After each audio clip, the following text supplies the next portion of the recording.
tell you all about basketball. More importantly, women's college basketball.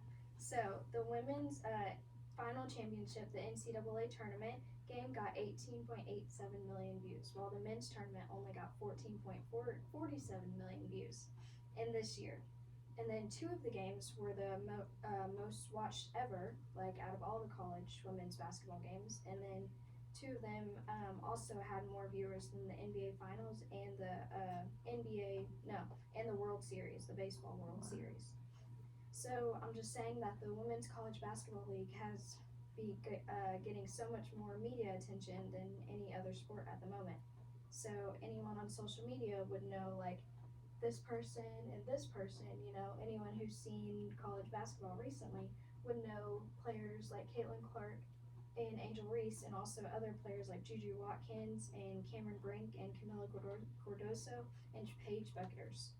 Those are just a few of the women's college players who have gotten a lot of the media's attention. So with that being said, it's just because, you know, I was a girl playing basketball only to the high school level, but it didn't really get too much attention. We didn't get too many fans and everything else. We kind of got just the grandparents, the mom, the dad, and that was about it. So now seeing that women's college basketball has got way more views, it's very cool to see.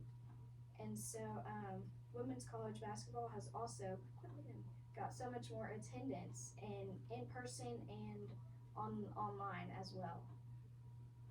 Okay, and then it's also been getting more attendance in person as any of the other sports in general.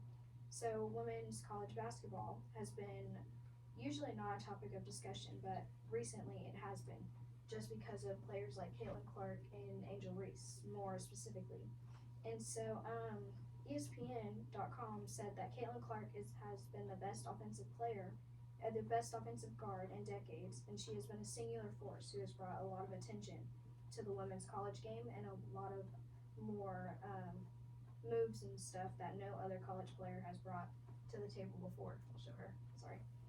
And then last year was very popular with Angel Reese because of the LSU and then versus Caitlin Clark in Iowa in the main game.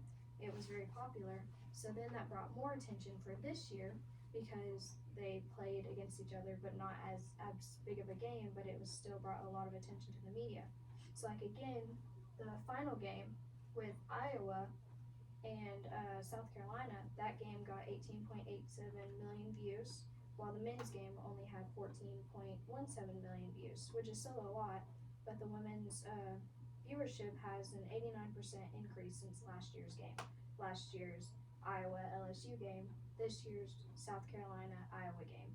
So still close to the same teams. And then, just long story short, the women's college basketball viewership has been on the rise and will continue to be on the rise just because of more college players and people wanting to watch and see all of them. And so the emphasis on watching women's college basketball will continue, like I said, and should continue just because of players like Caitlin Clark and Angel Reese, because they brought so much attention to the media and brought more viewers and brought more game and more trash talk and everything else that's been included. And so just, you know, growing up playing basketball and seeing how popular it has been now is just allows me to understand that there will be more viewers at the game. It'll be more than just the grandparents, the boys who had to sit there, and all of them. There'll be more just people wanting to watch young girls play in hopes that they will grow up to soon be Caitlin Clark or names like Angel Reese. And so also I think that the crowds will get bigger, and I also believe that, in my opinion, people should have been watching girls basketball all along, not just because of these past 2 years, but it should continue to grow and become just as popular as the men's games.